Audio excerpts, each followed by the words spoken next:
It's good to be back in New Jersey. Welcome to Big Blue Kickoff Live, presented by Cadillac, the official luxury vehicle of the New York Football Giants. I've always told you New Jersey is the greatest state in the entire world. Well, I wish I was back in Brooklyn, but I don't have a house there anymore, so that really wouldn't do me much good. Okay. There you go. You're back in Jersey, though. Jersey by convenience. That's correct. It's the best place in the world. It really is. Brought to you by Cadillac, the official luxury vehicle of the Giants. Schmeelk, Dottino, I am back after a week on the road. I'm footballed out, I got to be honest with you. I've watched a lot of football practice over the course of the last 7 days. But really good stuff on the field here, Paul. I know you've been peppering me with questions on BBK the last 3 or 4 days. I have not rewatched the practice tape from Wednesday or Thursday yet. I'm going to try to do that at some point over the weekend.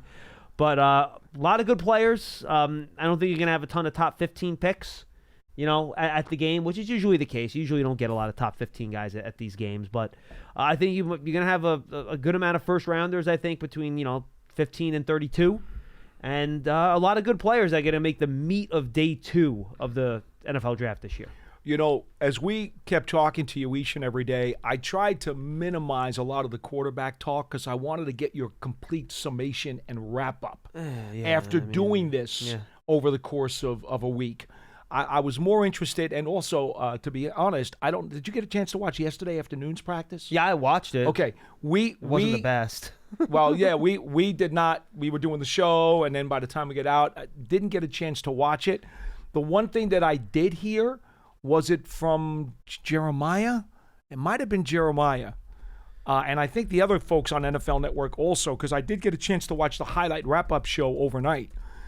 They were saying that Jackson Dart, of all the quarterbacks, had the highest ascension, that while he started slowly, he got better in day 2, and they said day 3. In fact, Jeremiah was praising him, said he was the best quarterback on day 3. You don't think so? No, I'm thinking about the question. Yes, I think that's accurate. Look, everyone on that American team, the quarterbacks, started so low on day 1. I mean, all 3 of them weren't very good. That's why I'm asking. So they did You've seen every snap. Yeah. I could not. I got TV coverage. Well, That's remember, all I got. You can't see every snap, though. Because if I'm watching O-line, D-line one-on-ones while he's doing stuff, then I'm not seeing those snaps, right? That's why I have to go back and watch the stuff on tape that I didn't watch at the practice. I know fans are like, you're at practice. What do you mean? These people that go to these practices, folks, and they tell you exactly what happened right after it's over and exactly what every player did, they're lying to you. They do not have 3 sets of eyeballs.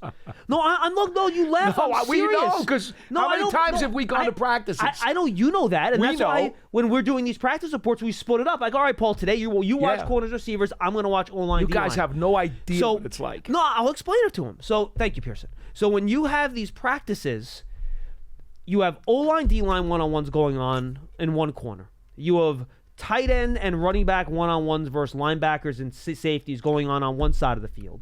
And then you have one-on-one wide receiver and cornerback happening on the other side of the field. You cannot watch all 3.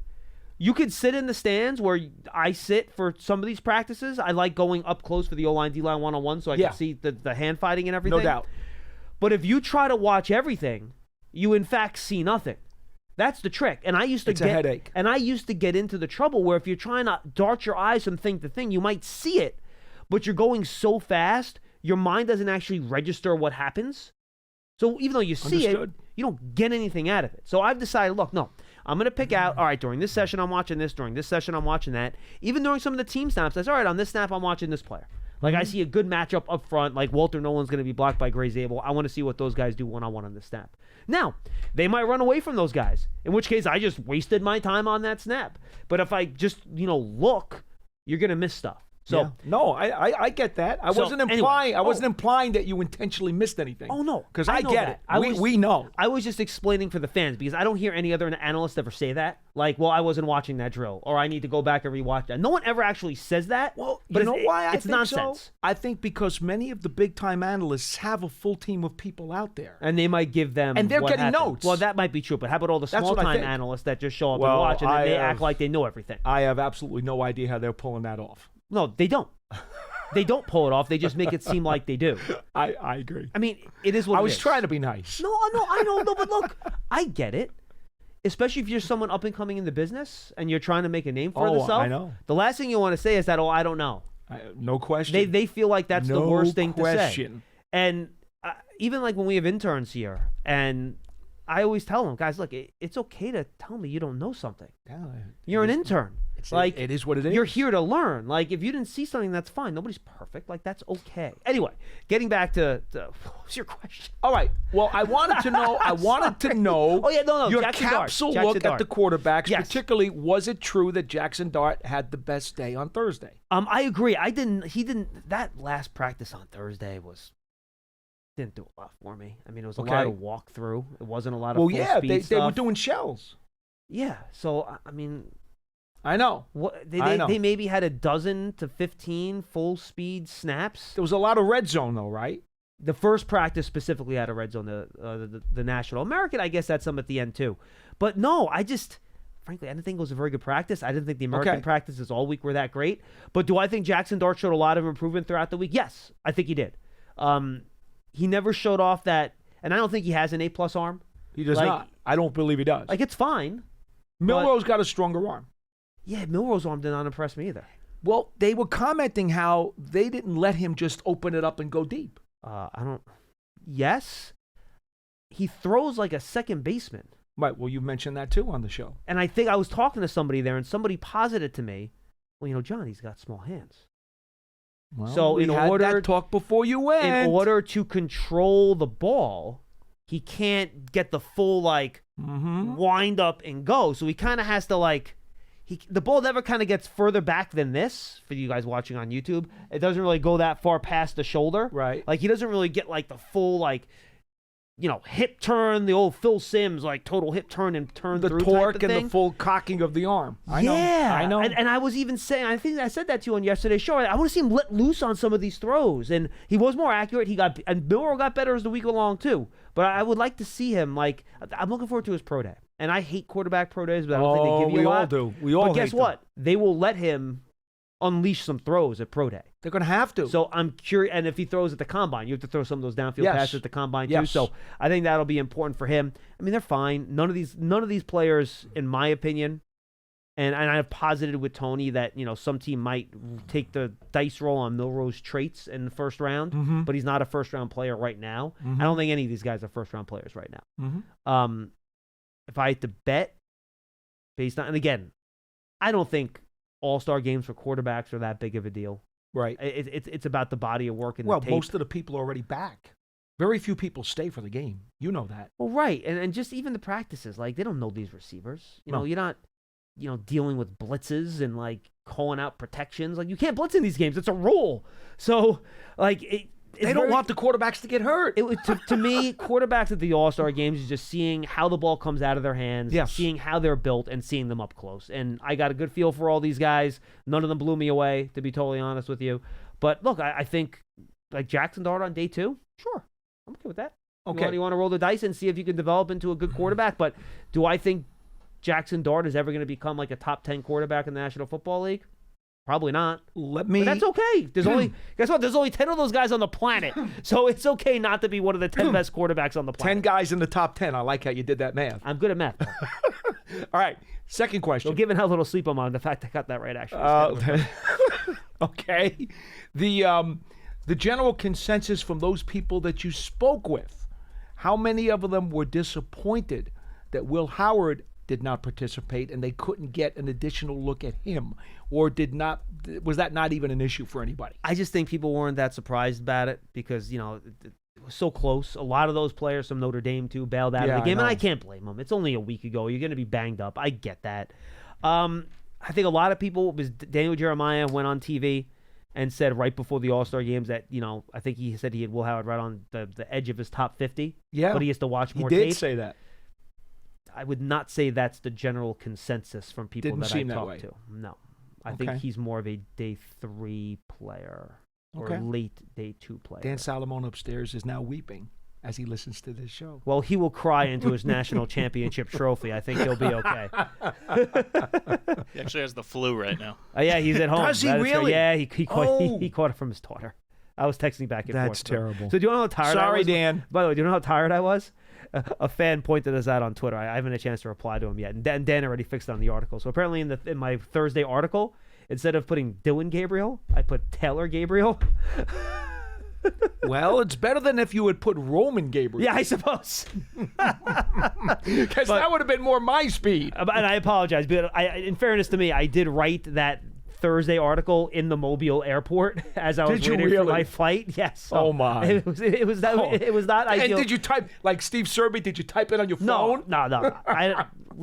Secret, folks. Steve Serby of New York Post actually types articles on his phone. He really does. Laptop out for me on that one. Okay, I'm glad. But yeah, okay. it was still not the best though.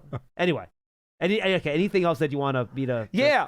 And by the way, we're going to take your calls, folks. If we can just focus the calls today on draft and all-star game stuff, because that's kind of the focus right now, that would be great.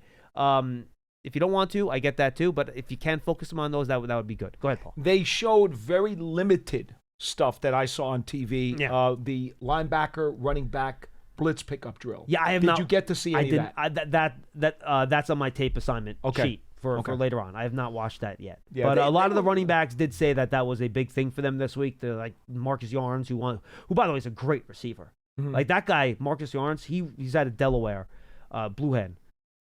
I keep forgetting their helmet just looks just like the Michigan helmet. Yeah, except it's got a lighter blue tint. I couldn't even tell. I kept thinking it was Donovan Edwards, the Michigan running back. No, literally, for like the first 10 minutes of their first practice, I'm like, did Marcus Yarns not come?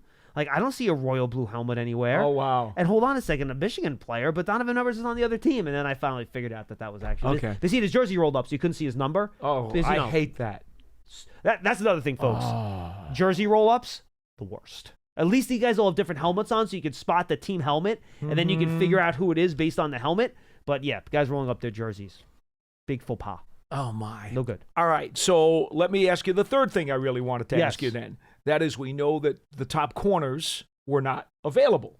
So did any of the corners that you saw stuck out like a sore thumb and said to you, oh, man, somebody's going to get real happy with this guy. They should be a lot higher. They're not really like a sore thumb, like a well-manicured thumb. Okay. Because a sore thumb would be a bad thing, obviously. This is true. Yes. Okay. Nobody struck me as a I don't think first-round guy, but there were a couple, Paul, that I think you would like. Thomas Azaria, and I think that's how you pronounce his last name, out of Florida State. He's a bigger kid, 6'1.5", 191. He's long. Problem is they kept lining him up against Tez Johnson. Oh, you can't do that. And that did not go well for him because he's not built for that type of quickness and speed. No. But when he lined up against other guys, he looked good. So just keep away from Tez. And he coordinators matchup nightmare, as they say. No, in fairness, I think he wanted to be lined up against Tez Johnson. To show, and it's not good. That's just not the way he's built.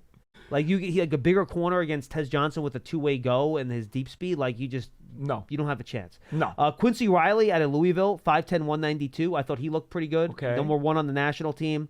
I thought he had a nice little week. Darian Porter, Paul, he's 6'2", 197. He's a bigger corner out of Iowa State. Number 10 on the national team. I thought he had some moments throughout practice. He covered guys vertically well down the sideline. On the American team, let's see. Jacob Parrish out of Kansas State, 5'10", 196. He broke up a couple passes. And then I'd say Max Hairston out of Kentucky, 5'11", but just 179. But he's longer. I'm surprised it's not. I stood next to him. 31.5-inch arms. Likes to play press outside. I actually talked to his defensive back coach, Chris Collins, who I got to know because I interviewed him about Drew Phillips last year when he got here. Oh, boy. Okay. And he said, yeah, look, he likes to play outside. He's more of an outside corner than Drew is. Drew's more of a slot guy. Max is more of an outside guy. We saw that. He likes to press at the line. He likes to play man-to-man. He likes to be physical. So, good kid. I talked to him. He was one of my interviews. I think that's the one going up today, Max. I think he was day 2, if I'm not mistaken. Maxwell Hairston from Kentucky.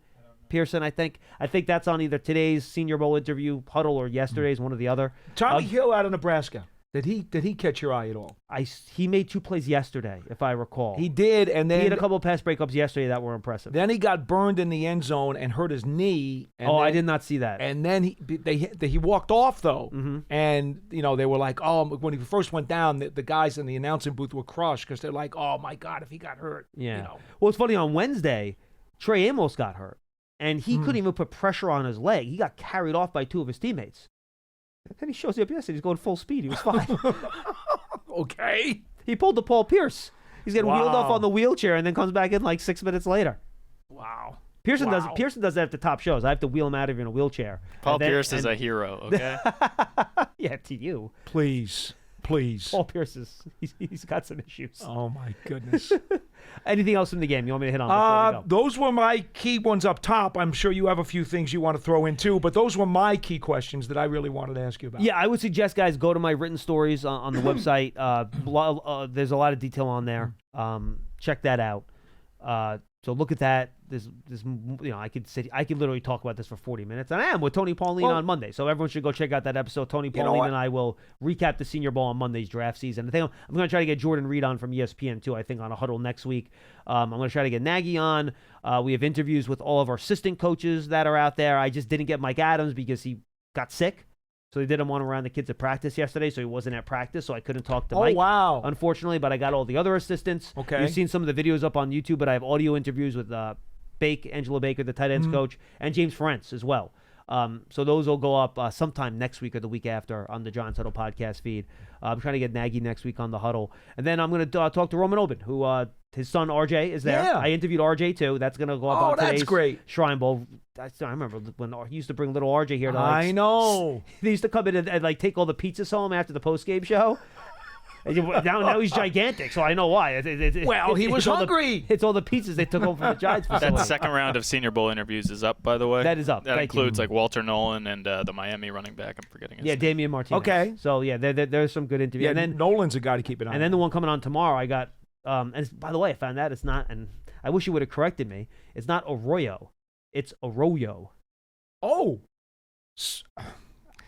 And you would think that the Miami PR people would help you out with that. Well, there's no Miami PR people there. It was the Senior Bowl people. No. But during the course of the year, when the guys are getting previewed and they know they're going to be out there, they put out some stuff. It might be. I mean, I see Arroyo. It's a pretty common name. Why would I wouldn't think that it's something I wouldn't else. either. And then the other name, I feel bad, and he might just be an Iowa kid, so he's nice, so he didn't correct me. It might be I was told afterwards it might be by other draft guys that it might be Jalen Noel, not Jalen Noel. So I might have. I don't know. And again, I said that to him face to face because again, it's Noel. You just assume that's Noel. I didn't even. A lot of these guys, I asked them before I start the interviews. I just want to make sure I have your name right. But some guys, it looks so obvious. I don't want to sound like an idiot. I get it. So Tim Smith, do I have that right? Yeah. There is actually a Tim Smith from Alabama, but I think those are. I always feel bad when I do that because as someone who has a name that people consistently butcher, I try to get these right, and I think I might have gotten those two wrong talking to the kids, though. Arroyo is not that much different than Arroyo, so I don't feel that bad about that one. One other thing I wanted to ask you, kind of an addendum to my initial questions. Yeah. And by the way, I got Tez Johnson on the Senior Bowl one coming up tomorrow. Oh, you did? Too. Okay. 15 minutes he spent with me. Longest you interview mentioned I you mentioned that yesterday. Did he have to stand on a stool to talk to you? No, he did not. Okay. We were both sitting. Okay. Because I think he'd be a great interview for Lance Meadow. I'm just saying. I'm sorry, Lance. To my question. Usually I'm the one taking cheap shots. I know. That was so mean. Go. My appendix question. I expect. My appendix is fine. I expect, based on what I saw in the clips, that there are going to be a number of very productive NFL tight ends that nobody's really talking about right now. Mm-hmm. But as they wind up going in the third, fourth, and fifth round, I expect, John, from the athleticism I saw from these guys and how well they catch the ball, we're going to start seeing a lot of statistical production out of these young tight ends over the next 2 years. That's my guess. Yeah, yes? Jackson Hall's out of Georgia Tech. He's a blocker. Like Georgia Tech, they just run the ball. They don't really pass it there. So he's a really good blocker. But Mason Taylor, we talked about. Again, people were losing their minds over how well he did this week. I thought he was fine, but nothing. He didn't. I don't know. Maybe I just have a blind spot for him. And I thought he was in the Wednesday. He was on the one from yesterday, the Senior Bowl interview. He's a really nice kid, super humble, almost shy, which you wouldn't think, son of a former NFL player and everything like that. But really nice kid. I think he's going to be a really solid two-way guy. I just don't, just athletically, he doesn't pop for me. But yeah, even Jake Bringingstool out of Clemson, 6'5", 230. He's a good receiver. Then on the other team, I want to see what Harold Fannin Jr. how he tests at the combine. Boy, they hyped him a lot. Did they really on TV? Yeah. I have not watched a second of the TV broadcast, so I don't know what they talked about on TV. They hyped him a lot, and they said Well, that he dude. wasn't getting as many opportunities this week in practice as they thought he might get. But they hyped him. He's so productive. I mean, you look at his numbers this year. I get it. And then when he played against Penn State, they couldn't stop him either. Like, against the good competition, he killed them too. So, but I don't know how well he's going to test. So we'll have to see. Like, Terrence Ferguson, would it shock me if he's a starting tight end in the league? No. Yeah. Elijah Arroyo. I'm never going to There you go. I'm never gonna We'll get get it. We'll get it. He's another guy where it's like, all right, he's going to be a starting tight end in this league. You know, Gavin Bartholomew from Pittsburgh flashed from time to time. So, yeah, this is a really deep tight end class. It's a really deep running back class. It's a really deep class on the defensive front. That's where I think we're going to get a lot of picks this year. And by the way, you need it. Defensive tackle has been shallow many years. Running back has been shallow for a bunch of years. And tight ends have been hard to come by, except for, some of the, catching guys like Bowers and Kincaid and stuff like that. But, yeah, I think those spots, and that's reflective as everyone gets pushed down, right? So you're going to get really good players at those spots at a game like the Senior Bowl, and I think they did really well. General question, not to do with the games. Yeah. Did you find out from conversations around with all the folks that were there about some of the big-time names who might opt out of some of the stuff at the Combine? Has there been conversation of that at all? No, and I heard a couple of guys asked about that, and all the players like, yeah, we don't know yet. No one was committing to anything. Yeah. Because, guys like to show up and then let it quietly leak out that they're not doing anything. Oh, they always do. Because if you say something this early... It kind of red flags you. Correct. Yeah. And, it's like hard to fake the sore hamstring injury a month before the... I'm sorry, I shouldn't have used the word fake. No. It's hard to have a minor hamstring injury a month before the Combine when you choose not to run because you want to run on your pro day instead. Is embellish a better word? No. Just minor aches and pains. Okay. But you can't have a minor ache and pain at the end of January and say it's still affecting you in the beginning of March. No, you can't. So I don't think we're going to hear about any of that for a few weeks still. Would it shock me, curious. though, if Shedeur Sanders and Cam Ward decide just to throw it their pro day? No, that would not surprise me. Yeah, I know. That wouldn't surprise me But either. look, I think, and here's why I think we had so many guys at these games, too, this year, both the Shrine and Senior Bowl. After the first, maybe 8 picks, it's so up in the air, and I think teams' draft boards are all going to look so different. Like, there's going to be teams that have one team has this player at 10, another team's going to have that player at, like, 25. Like, that's what this draft class is going to be like. So I think all these guys are going to be motivated to participate at as many things as possible, like the Combine, and do everything so that they have a better chance of improving their stock. Because I do think there's a lot of room to move based on how this pre-draft process goes with Combine, testing, meetings with teams, all that sort of stuff, where I just don't think there's a lot of consistency from team to team in terms of who's ranked where in this class. Anyway, yeah, we should do calls. One item I want to mention to you, John, Yes. just as an information item, and I'll put it out there for everybody. I just talked to Emery Hunt from CBS Sports HQ the other day. I had a chance to chat with him. the other Emery's day, too. cool dude. All right, Nice man. Been doing things for a long time. Yes. He told me that he went to 7 different college all-star events, including the Hula Bowl, the Shrine Bowl, the Senior Bowl, the Showcase.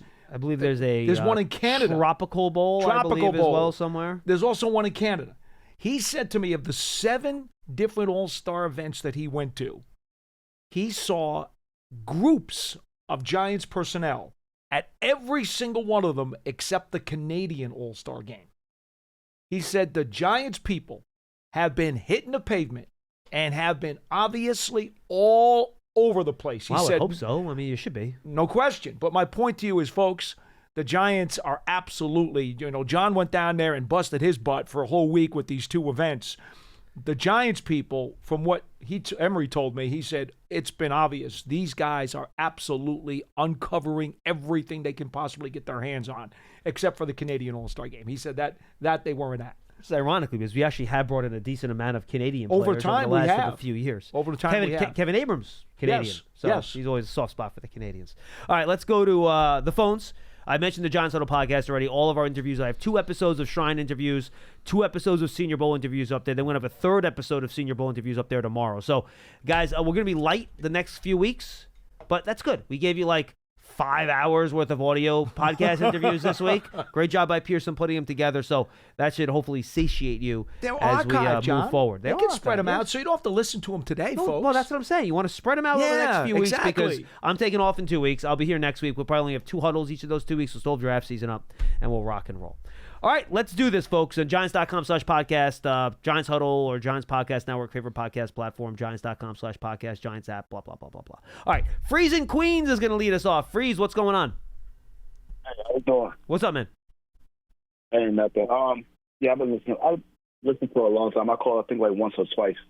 But I'm going to talk about what I would like to do, like you said, the draft. Sure. My thing is, I feel like I'm not a GM or nothing, but I feel like we can make this real simple. You know what I'm saying? Every year since Eli left, we complained about, we just need good quarterback play. So I get Travis Hunter generational. So if he's available, pick the best player available. Don't go for need. But if we take Travis Hunter and get a bridge, and then the bridge gets hurt, and we had Jackson Dart or something, he just looks average, and then Travis Hunter looks great, we're going to say, man, we got a good defense. Everything look good. We need good quarterback play. No, Freeze, you're right. You know what I'm saying? So here's the thing, and you're right. Nothing else matters as much as it would without the right quarterback. 100%, you're right. Exactly. So I feel like we should get a good bridge. I'm cool with Garoppolo if he doesn't get hurt, but Jameis Winston to me is a good thing because we said Coach Daves can lower the turnovers just like he did with Danny. So Can he though, Freeze? Ooh. He's been in. And here's the thing. Look, Jameis know. is fun. Jameis is very talented. He's been in so many different systems with so many different coaches, and it never changes. So, and I think Daves was really freaked out, and he was impacted. Freaked out's maybe the wrong word, but he saw firsthand this year how turnovers can make you lose games. My guess, again, I haven't talked to anybody. This is just my opinion. My guess is that they're going to lay low in terms of Jameis Winston. If Jameis Winston had ever shown consistency in avoiding turnovers, he'd have been a star for somebody, and he wouldn't have to worry about being thrown around like somewhat of a journeyman. And even just be middling. But he's consistently bad at it. All right, Freeze. I'm sorry. Go ahead, man. I apologize. He attracts turnovers. Yeah. You're good. That's fair. I take that. That's fair. Because you can only go off what you've been seeing, especially with history. So history shows that it's not going to work. So Donald's going to be too expensive. So if Mariota's available, I think that would be great. Mariota looks good. Garoppolo, I'm sure we'll be able to get Garoppolo. Is Tyrod Taylor available or no? Tyrod, I believe, signed a 2-year contract with the Jets, so I believe he is still Jets property. He is. Okay. Well, yeah, it doesn't. It's not much to choose from. So I guess whatever they pick is whatever they pick. But how about Russell Wilson or Justin Fields, Freeze? What do you think about those two guys? Oh yeah. I'm good with either one of those. Russell Wilson protects the ball. Justin Fields, I feel like under the right tutelage, he'll be all right too. All right. So sounds good. I'm fine with them. And so for me in the draft, I'm going if they're available, Cam Ward or Shador off the rip, so that we can stop having to say we need good quarterback play. And I agree with what you said a couple podcasts ago, John, when you were saying, look, it's not that hard. If the quarterback we draft is not that good or looks average, and then we're in this position again next year, draft another one. It's all right. If we make a mistake, get another one. Get the right guy. Now I'm with you. Okay, so Freeze, real fast before you hang up, I'm going to put you on the spot. If both Shador and Cam Ward sitting there, which one are you taking? Oh, that's real tough. I like Cam has more mobility, but I feel like Shador's a little more accurate. So I would take the accuracy over the mobility because eventually you're gonna, if he's good for a long time, eventually he's gonna slow down a little bit and lose that mobility, as we see, and then you're gonna have to go off your accuracy. So I think the accuracy will stay. So what about arm strength? How does that rate for you on the list of priorities? Good question. Oh, we need that, especially in the cold weather. Okay, that's right. Then that leans Cam Ward, I think, a little bit. It does, especially in the windy Meadowlands and in the Northeast. Cam Ward would have the check on that box. I agree. Well, I didn't put that factor. So, yeah, you're right. And so, now, Freeze, luckily, I doubt both guys will be there. I think that would be an upset. Now, you never know. It could happen. Yeah. I mean, I don't think the league is in love with these two guys. That's the other thing I've learned out there. Did you? The league is, I think, they know this is in last year's class. And Freeze, appreciate the call, man. Thanks so Thank much. you. Good call. And don't be a stranger. Thank you for listening for such a long time. We appreciate that. Yeah. I mean, not that like, they're going to go in like Kenny Pickett range, like in the 20s or anything like that. But I talked to people that covered both the Browns, that was a couple weeks ago, and the Titans specifically. And the Titans people that I talked to were very clear that, look, the GM just got there, so things can change, who knows. But pretty consistently, I was told the first thing they're going to try to do is to trade out of that pick for a haul. Well, we had discussed even the Giants maybe trading out of 3 as well. I mean, if you can get a haul, the problem, a real haul. Well, the problem, though, is that if the teams in front of the Giants are looking to trade out for a haul, then the Giants are stuck. No, then you have to make the pick. Right. And again, I'm in my red line, I am not trading a first-round pick to move up for a quarterback. No, absolutely not. Under any circumstance. I totally agree with you. Now, did you talk to any people who cover the Raiders? Because they've had a jumble. No, in I their did front not office. see any Raider people there. I would love to see somebody get me some comments from Pete Carroll or the new administration out in Las Vegas. None of that matters. Because it doesn't. Just talk to one guy. Yeah. You know who you have to talk to. Yeah, I know. Who? Davis. Huh? Davis. Nope. Tom Brady. Oh, you're right. There you go, He's Pearson. like a minority Well, owner. Pearson and I You're right. oddly on the same page there. You're right. It's been reported pretty widely that Tom he is Brady- listening to Tom Brady a lot in terms of. I mean, I You're think right. that's a big reason they brought in Pete Carroll, right? And by the way, You're right. For You're an right. organization that hasn't gotten it right for so long, They need to. bringing in a guy like that, even if he's only there for 3 years. Pete Carroll's almost 75 years old now, 73, whatever it is. I think, yeah. To just build your structure and build your culture, and then he has his heir apparent, and that's the guy you elevate. I think it's a really smart move by the Raiders. Yeah. But we'll see what they end up doing at quarterback. They probably, I can't imagine that they won't get one somehow, even if they wind up making a trade for one of those guys on the market. They're not going to go in with what they have. There is way too much noise about Russell Wilson there. It makes me think that. You think that's going to be the one? Pete Carroll and Tom Brady, I sure knows him from when he was a player. Yeah, could be. Face him in the Super Bowl. That would not. Certainly There was some noise about that down there. Was there? Yeah, Wilson to the Raiders in free agency. All right, so you can knock them off as a potential trade partner for sure. Yeah. No, I mean, they wouldn't trade up, but they could still pick a young quarterback. Like that shouldn't. Russell Wilson's 30. He's got to be 35. Oh, now, yeah, right? but I'm talking about if I wanted to move down from 3 to 6. I told you what it was going to take. Right. I need a first and a 2, but they're not going to do it. No, all right, so that's out. I I'm told just you they taking weren't Travis doing it. Hunter. That's all there is to it. All right. Before you continue, last week, And by the way, you would take, if you had to choose Ward over Sanders. I don't think I've ever asked you that. Okay, go ahead. Ward over Sanders if I had to take Yes. one of them. Mm-hmm. While you were gone, Len came on our program, and he was pushing Marcus Mariota as the bridge. So the caller is joining Len from Maryland in the Marcus Mariota Club, just so you know. That's not the first call we've had on Marcus Mariota. I know he had one really good game this year when he was in there for Jaden Daniels, but Len, if I got it wrong, I'm sorry, but I don't think so. No. I think you said Marcus Mariota. I'm pretty sure. Pearson, didn't he say that? his play for the Falcons in 2023 was Not very good. not the best. No. Now, he does have the legs. He can run. More so than most of the free agent quarterbacks. Right. Mariota does have the legs. And he's not young anymore. He's got to be 30 now by now, right, Mariota? Yeah, but certainly those are prime years for a quarterback. My point is though, you're not picking him for upside. Like he's not he is what he is. Like Justin Fields, you're picking because you think he can still get better, right? Correct. But Mariota, I think at this point now, He is what he is. He is what he. That's what I'm saying. Yep. All right, let's go to Jason in New Haven. Jason, what's up? Hey, what's going on, fellas? What's up, Hi. man? Hey, I'm good. Thanks for taking my call. I just wanted to talk about the quarterback real quick. I know, John, you said you didn't want to talk about anything else, but I do want to mention one potential bridge quarterback after. No, that's what I fine. wanted That's to fine, say. Jason. Go ahead. Okay. The first thing is I wanted to talk about Shador. I know there's been a lot of hoopla, a lot of smoke screens between him and Ward. My opinion is I'm a Travis Hunter fan. I'm an Abdul Carter fan. But I think if Shador is there at 3, and if they have conviction, we always say that if the front office has conviction, I think he's the pick.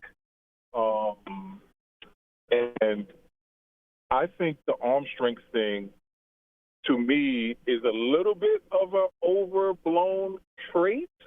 And here's why I'll say that.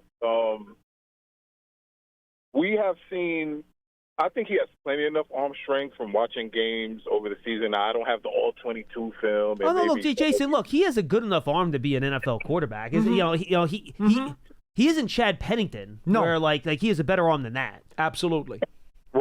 Right. So, I know a lot of people say, well, Cam Ward has a stronger arm. Well, he does. Which could be true. Like I said, I'm not a quarterback coach. Maybe it is true. But here's what I do like about Shedeur.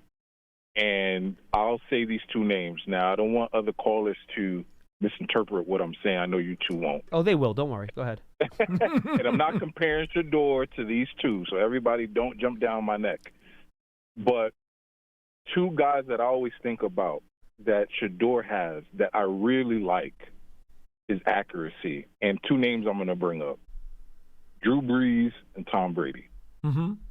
Those two, in my opinion, didn't have the strongest arms. I know a lot of fans get caught up, well, he needs to have a howitzer. He needs to throw 90 yards down the field, which is cool. That's great to have.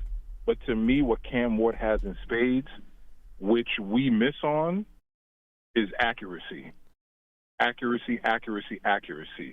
How many times this year and the past few years, whatever the quarterback starting for us, whether it be Jones or Tommy or whoever, leading a receiver, especially when you have these athletes in the NFL, right? I keep seeing plays where Neighbors got the ball in exactly the right spot, left defenders tackling where his legs was for a second earlier, and he's already 10 yards down the field. Mm-hmm. I don't know about you guys or other fans, but I like that. And Shedeur has that in spades. He's a very accurate, and I think accuracy and ball placement are two of the qualities I personally particularly want in my quarterback. Can you deliver the ball on time? And can you lead your receiver where he doesn't have to turn around? He doesn't have to jump and twist. He doesn't have to lean back and get the ball. He doesn't have to catch it at his feet. And to me, those two things to me are very, very important. So universally. And Jason, by the way, you're right. That's more important than arm strength. We are. I think Paul and I are. I don't want to speak for Paul. No, for sure. But I think we're both in agreement. Absolutely, 100%. My biggest separator for Sanders and Ward is not the arm strength. My biggest separation for them isn't even necessarily mobility. It's how they handle noise in the pocket. Mm-hmm. Ward is so calm back there. He glides. He's athletic enough to make people miss. He's never looks panicked. He's always in control, and he makes those types of plays. Right. Sanders, and again, he was played with a bad offensive line, and we all know firsthand what that can do with the quarterback. But, Jason, what you don't want to see, when a quarterback faces pressure and his first instinct is to run backwards or to run, out and towards the sideline right away instead of stepping up in the pocket and slide. That's what Ward's so good at. Ward will step up in the pocket and slide. Sanders, and I think this is where the arm strength comes into play a little bit. If you're going to be the guy, and Jordan Love is a guy like this, who's, by the way, avoids sacks as well as anyone in the league. He does a good job. But Jordan Love has such a cannon. Mm-hmm. He can throw off his back foot. He can throw running to his right or his left. When you don't have even a B plus, and I would say Shedeur probably has a B arm, like letter grade B, which is fine. Fair. It's good, but it's not great. If you're going to react to pressure that way and throw on the move and throw off your back foot a lot because of the way you're reacting to pressure, that's when the arm strength can sometimes become a factor. Now, that's something he can improve at. Maybe he handles the pocket better. He does a better job of sliding, moving in. Maybe with a better offensive line, that's not as big of a problem. All that is 100% possible. That can get fixed. That's not an immutable property that's not going to change, right? But that's the thing that one of the reasons I have Ward ahead of Shedeur. And I think just arm talent. Ward is so good at throwing passes at different arm angles and being creative and stuff like that, which I think helps you find passing lanes and stuff. And he's a little bit bigger. I think he's a little bigger than Shedeur, at least from a thickness perspective. I have to see their measurements to know for sure. But that to me, more than just quote unquote arm strength, it's what separates the two players from me. Two things off of that. And by the way, I still have about 4 or 5 games to watch for each guy, so my opinion could change. But that's where I stand right now. I'm only watch cut-ups. I have not been watching games. Yeah. I've been watching cut-ups. I will say this: the guy who's got the better arm strength has less limitations on making off-schedule plays, which is a shorter way of saying, I think, what John just said. But the other thing about Ward is that he's much quicker in making a decision to get rid of the ball. especially Right. when there's trouble. Sanders Right. is No, much absolutely. more apt to hold it and wind up getting caught in a negative play. Absolutely. And you guys are right. And one more point before I get to my bridge, because I know you got other callers. Paul and John, you guys are absolutely right about that. But here's my little, I guess, rebuttal to that. There were times where, and I'm a big college football fan too, Mm-hmm. there were times when Cam Ward had like 6-7 seconds in the pocket. He could just No, that's pass true the ball, too. pat the ball, scan. Absolutely. Absolutely. In the last 2 years, Colorado's people talking about the Giants O-line the last few years.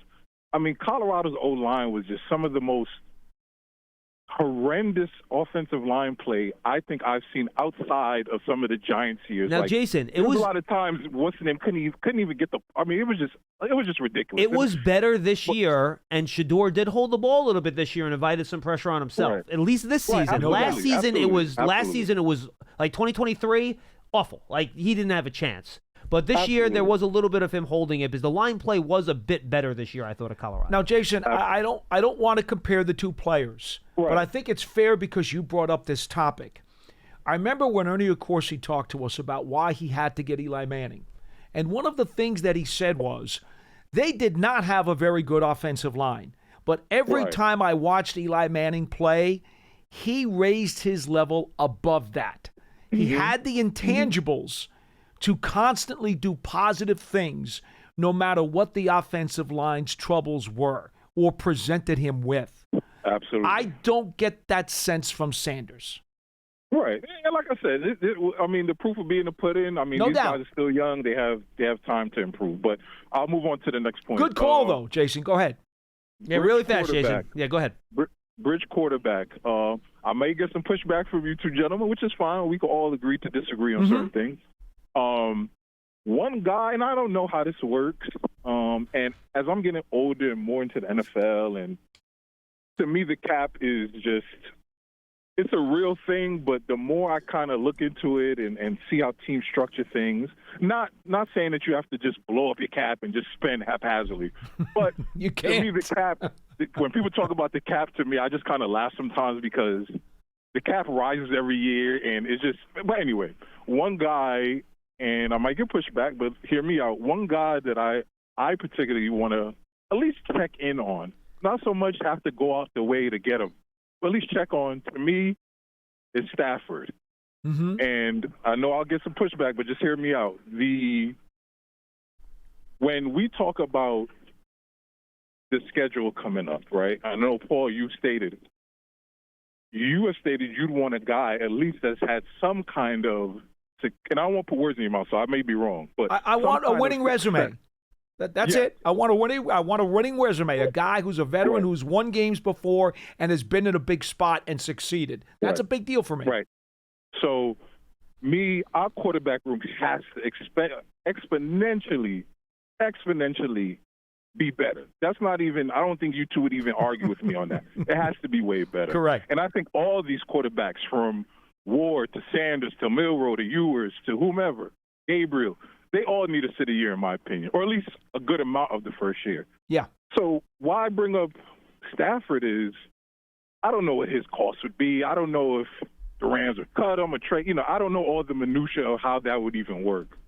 But to me, I don't see what would be the big deal. And I'm sure Shane and those guys would do the due diligence and all these quote-unquote rich quarterbacks. But to me, Matthew Stafford fits that mold too. Now, I know he's still part of the Rams, so I can't speak as if he's free right now. But he has a good enough arm. He has some mobility. Is he on the back nine of his career? Yes. But if you're telling me we'd have a chance to get him over Jimmy G or whoever, Mariota, and he may cost a little bit more, if I'm not mistaken, our cap, we have a healthy cap this year and next year. I don't know all About the $43 amounts, but million was the last estimate from over the cap for 2025. Yeah, and I think that's a conservative estimate. Remember, the cap went up a lot more last year than people expected. And you can tweak it some too. Yeah, so I just want to see what do you guys think? I mean, I know this is not a name talking about. Like I said, he's still under the Rams roster, so it's kind of hard to say what they're going to do. But I mean, I don't see what the big deal is. At least inquiring, because to me, he would be the option where, okay, he still has some good football left in him, but I don't think you need to dedicate a 4-year contract. You could still maybe trade for him or sign him and still take a quarterback. And if you decide that's the guy you like in the top of the round, second round, and you can still sit him. And now what happens now? You have a quarterback, a rookie quarterback that can sit behind him, who's been a really good quarterback most of his career. And this placeholder can give us some, I won't say a chance to win 10, 11 games, but you know what? I think we'd be competitive. I think we have some weapons, and people say, oh, well, why would he come to the Giants? Well, I mean, we do have talent. Like, people make it seem like we're the little Giants from the movies. Like, we do have Neighbors. We do have Tracy. Like, we have Burns. You're right. We're not just barren. Jason, so what do you guys think about it? And I'll take it off there. Go ahead, Paul. I think this. I'd have no problem if I were Team X, because, after all, we cannot talk about players under contract to other teams. But if I were Team X, would I be interested in Matthew Stafford as a winner who has done an awful lot of good things in this league and has a lot of football left in him? I would absolutely not shut the door to that. If the phone call came in, I'd take the call and I would listen. Yeah, like, and I would talk about it. Of all the names we've talked about, he'd be the best player by of far. the names. Yeah, by far. Mm-hmm. To me, that's a no-brainer. He is easily at the top of the heap. And we got that call the other day when I was on with Matt. It might have been yesterday, too. Was it Pearson? Yesterday? Somebody asked about him. But here's the problem. If you're Team X and you want to make that kind of deal, you got to make the Rams want to make that deal. Now, I know he's rumored to have been on the block a couple of times in the last few months, but he is under contract for the next couple of years. So not only do you have to deal with the economics of a move of that nature if you're Team X, but what is the price going to be? The Rams are not going to give up a guy of that caliber very easily, John. They're just not. No, I would not think, especially given what they gave up to get him. And if you're a team in the Giants situation that is trying to retool and get back to the middle of the pack, you don't have a lot of stuff to be able to part with. Yeah, and I think we've seen some deterioration from Stafford, too, over the last couple of years. He's not quite... He's 36. He's not as consistently on the top of his game as he was before. You still see the flashes, and or a game here or there, he still looks like the same guy. It's just not as consistent week to week. He's older. But again, no, I get what are the Rams going to ask from Team X to make that deal? And I expect it's going to be prohibitive. Yeah, I'm with you. All right, 201-939-4513. Jim in New Jersey's up next. Hi, Jim. Hey, John. How you doing? Paul, good to talk to you both. What's up? John, first off, listening to all that stuff you put up, my God, I mean, it's like you're like the pastry chef at some great restaurant. Like, you kind of like go there, you like have these interviews, and every one of these kids I listen to, I think, oh, if only get this guy, if only get this guy. Like he wants them all. Some very mediocre player, but who maybe gets drafted in the fourth round. But the interviews are really terrific. You see how difficult sometimes it is to make a choice when you're a GM, because a lot of the young men really do present well. So anyway, kudos on all that stuff. Does that make me the waiter who has to carry out like 8 trays at a Yes, time? you are the waiter, Pearson, and you have to carry out all the trays. That's absolutely that's actually a great comparison. No, but it really is. You kind of like, wow, this you go away thinking, wow, this kid could be terrific here, and you see kind of what the challenge is in terms of even when you get to know the players a little bit. Anyway. I hate to, after starting on a positive note, I hate to say that I kind of this point, kind of listening even to the discussion today, I while you were actually on the road there, I don't know if you saw it, but there was a piece talking about how it looks like Justin Fields is, really wants to stay in Pittsburgh, that, that's a good situation for him. I think what you were talking about before about the idea that Russell Wilson seems like a likely landing spot for him is the Raiders. What you realize is the situation's pretty tough right now. And I can remember when I've been following the Giants for 56 years. And I mean, the first curse word my parents said I ever uttered was, I said, who the hell is Norm Snead? Because I liked Fran Tarkenton after we traded away Fran Tarkenton and we got Norm Snead. Yes. But I also remember being a kid in the 70s and a lot of New York kids, and maybe, John, you dealt with this with fans when they call in years ago when you're on the radio, who are like New Yorkers who are like Steelers fans, Dolphins fans, Cowboys fans. Oh, yeah, of course. Well, and the thing was, those were my friends at 11 years old when we were Giants fans, and the Giants, who needed a quarterback, gave away top draft picks to get Craig Morton, who was who was often injured and kind of on the downside of his career, and that draft pick turned into Randy White. I'm very much aware. Brutal. Oh, I mean, yes, I know. Jim Jensen was the other pick. So I've lived this, okay? Yes. As a kid, I remember this, and I stuck with the Giants. And my frustration is it's so like history repeats itself. You know, the Giants had glory years. I missed them as a kid. And then the fans and the organization seem to kind of forget how it is you get successful. John, what have you been saying over and over and over again? That is, if you're going to compete for a championship, you have to have the elite quarterback. And what are the fans? What is Mr. Mara? And what are Brian Dable and Joe Shane talking about? Gotta have the quarterback. Okay, we gotta have the quarterback? Come on, look at this free agent market. Look at this draft. I mean, you know, that conversation with Sanders, he would be Drew Brees, except Drew Brees got rid of the ball in like a second. Okay? I mean, I watched him at his bowl game. Oh, my God, he was running backwards when they were chasing him. It was rough. I think Ward is an interesting prospect. He really is. But to me, if he's as good as he can seem, I don't see how he gets to us. Either one of the two teams are going to take him or someone's going to trade in to get him if they really love him that much. If he's not that good, that kind of scares me too, because we just got finished overdrafting an ACC quarterback, and that didn't work out very well. So, anyway. Now, on the bright side, Cam Ward spent time at schools that were not in the ACC, if that makes you feel any better. That is true. Yeah, that's true, yeah. Look, all I'm saying about this broadly is that's why, ultimately, I kind of feel like I can't get too wound up about the quarterback situation for 2025. I just can't. I would tell you, go listen to the ESPN interview that just dropped with Arch Manning, and I'm one of those nuts.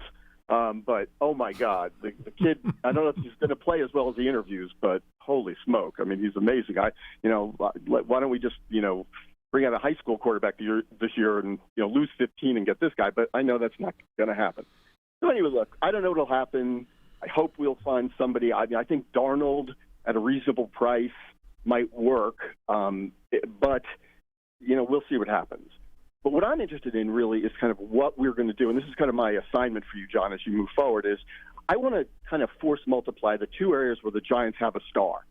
In other words, if I was picking at 3, I know if you don't pick a quarterback, you have to pick Travis Hunter because everybody says you have to pick Travis Hunter because he's a generational talent. My sense is that in the wrong hands, Travis Hunter is a disaster because I'm going to get pushed back for this, he's kind of like a rich man's Isaiah Simmons. Like, he's got super talent, and yes, he probably is a great cornerback.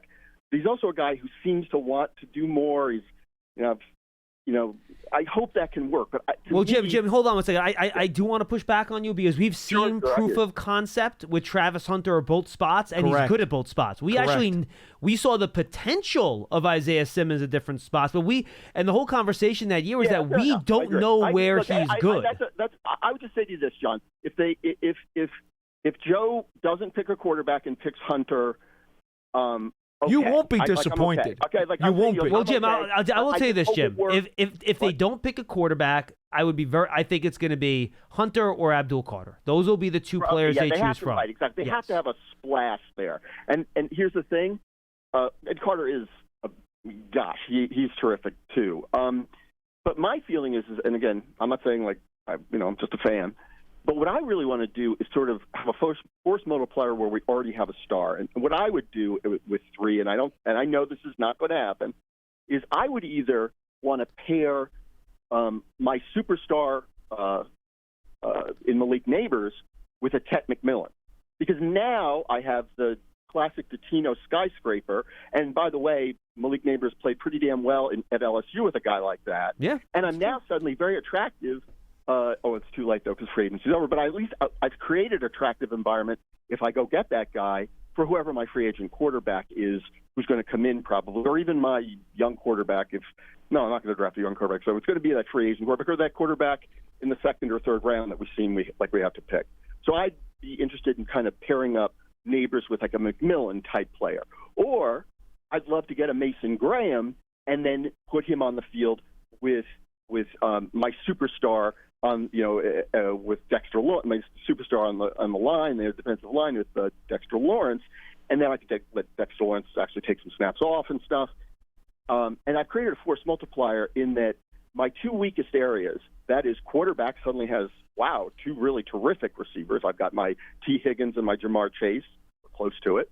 Or on the defense, now I've got two pillars on the front end of my defense. Mm-hmm. So if my back end is weaker and maybe I have to go out and get like a cornerback in free agency to take some of the pressure off my younger guys and give them some guidance and stuff, well, now that back end, and also they're going to have a little bit, maybe the quarterbacks are going to have less time to pick on them. And my edge rushers, who are pretty good, I paid money and I've paid high draft picks for them, they're going to be able to get to the quarterback maybe also faster too. So I'd love to have either a Mason Graham or a Ted McMillan at 3. I know I'm not going to get them. So here's my assignment for you, John.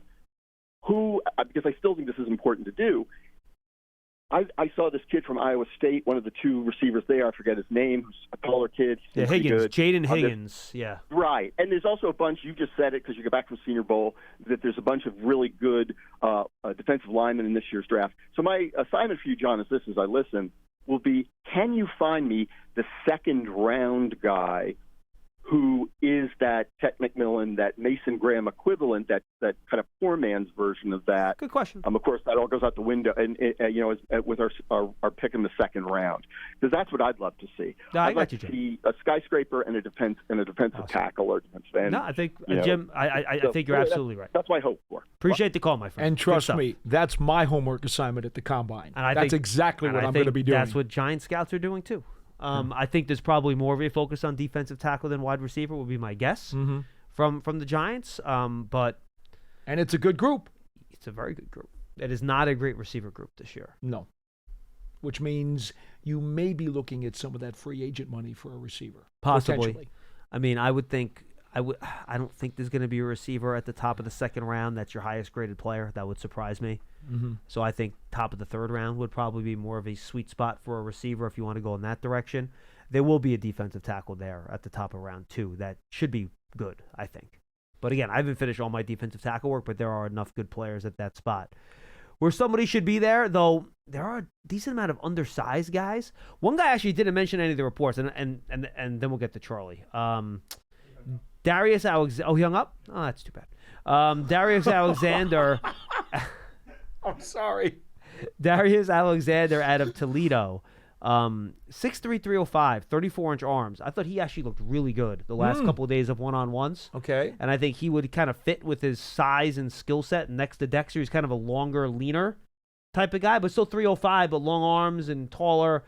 He was an interesting 3 technique that I thought would be a guy that, maybe could be a day 2 thought in round 3 maybe. That could be a player. I think it's, again, I appreciate the caller's perspective. He's not real thrilled with the quarterback class, so it sounds like, and we didn't get this part of his equation, it sounds like he's more interested in drafting a quarterback in 2026. It sounded like he wanted to go with the bridge in 25, get these other positions squared away, and take a QB in 26. And that's an understandable strategy as well. Again, he knows it. He's in the minority. Very, very, very few people want to go that way.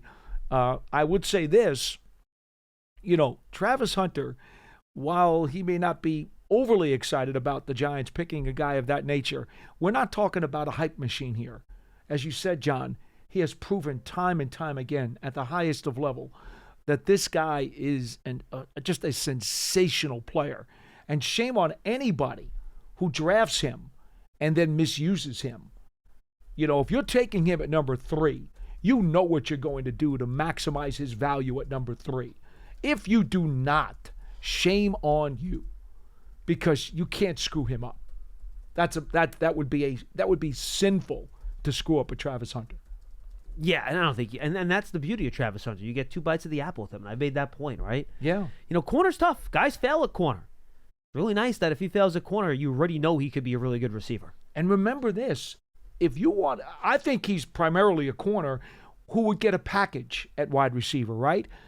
If he were here with the Giants, he's no higher than the number 3 receiver. And if they sign a free agent, right, he's probably the 4th receiver, which means he doesn't have to play more than a dozen plays a game. Well, then I wouldn't spend money on a receiver in free agency if he's your 4. Okay, but my point is, you don't have to make him a full-time player both sides. I've heard people say, well, I don't want to do that to him in the NFL. He's going to break down. You can't do that to him in the NFL. No, you don't. That's not Phil. Let's level set right now. He's a corner in the NFL. Well, I mean, I could see a team making him a full-time receiver and not playing him on defense. I could see a team doing that too. I mean, he's talented enough to do that. He is, but his value is probably more at corner. And if you need, chances are you need a corner more than you need a receiver, especially a high-level one. So you're going to try that first. If for some reason either he doesn't work out at corner or you've got enough corners that you don't need him to play there for 2 years, well, then you put him at receiver. And by the way, when I said that about Hunter and Carter, if you don't pick a quarterback, that just seems to be the general consensus from people that cover the draft, that those two guys are kind of on that elite island on top. Well, it's interesting. A little bit separate from the other guys. It's interesting he mentioned Mason Graham because I've been talking about him. I'm in love with that guy, He's on too. the next level down for me. I decided while you were at the All-Star games, I can't pick him at 3 anymore because there were too many good defensive tackles. That's the other thing, right? I can't do it. Yeah, if you can get one later. I can't do it. I know. I just can't. There are too many really good defensive tackle prospects in this draft. Do you feel the same thing I can't take about Graham at 3. How about there's a lot of good edge prospects in the draft? Yeah. So does that make you lean Hunter over Carter? I'm a Hunter guy because of his just incredible skill set, more so than Carter. I just think he is so elite at his position and then gives you the dual value. I just think he's more valuable for me. If I'm best player available, I still think Hunter is above Carter for me. But having said that, I've said all along, I think Carter's one of the best 4 players in the draft. So I'm not that far off. Blank slate, would you draft Carter or Graham? With need not a factor. You probably have to take Carter. Okay, I agree with you. All right. Good job, everybody. It's good to be back. And I'll be back all week next week talking Giants football with you. And I guess we'll do a lot of draft next couple weeks. We'll probably do a little free agency too, though that usually pops in after the combine. I've not started booking combine shows yet. That'll be the following week, but should be a lot of fun. Can't wait to get out there. I know Pearson's going this year. He's psyched. He's going to handle 3 of the shows that week. Then he has a personal event that he has to get to on Friday, so he's not going to be there. He's bailing early. Wow. Yeah, I know. What could this possibly be? Maybe a consultation with Tom Brady as to what to do with the Raiders. Oh, if it was Tom Brady, he wouldn't show up there at all. He would just be prepping for his Tom Brady consultation. Doctor's appointment, guys. Yeah, I know. All right. Honestly, Pearson. Then I might be going to Europe. Honestly, I thought I remember that being one of your wedding weekends. I didn't remember what it was. Actually, you shouldn't be busting on him because you got a lot of material. Pearson's the best. He's awesome. Okay, I'm just making sure now. Because, you wouldn't want him to accidentally hit the delete button on any of those things that you did. I have him on my record. Don't worry. Yeah, he can't get out of it. Trust me, if there was someone there doing this that I did not like, his name would never be brought up during the show. True. The fact that Pearson gets brought up. There you go. He's the man. It shows that how much we appreciate everything that he does here. First round pick, Pearson Butler. Now go find that 45-second tease immediately. For Pearson Butler and Paul Dottino, I am John Schmeelk. We'll see you next time on Big Blue Kickoff Live.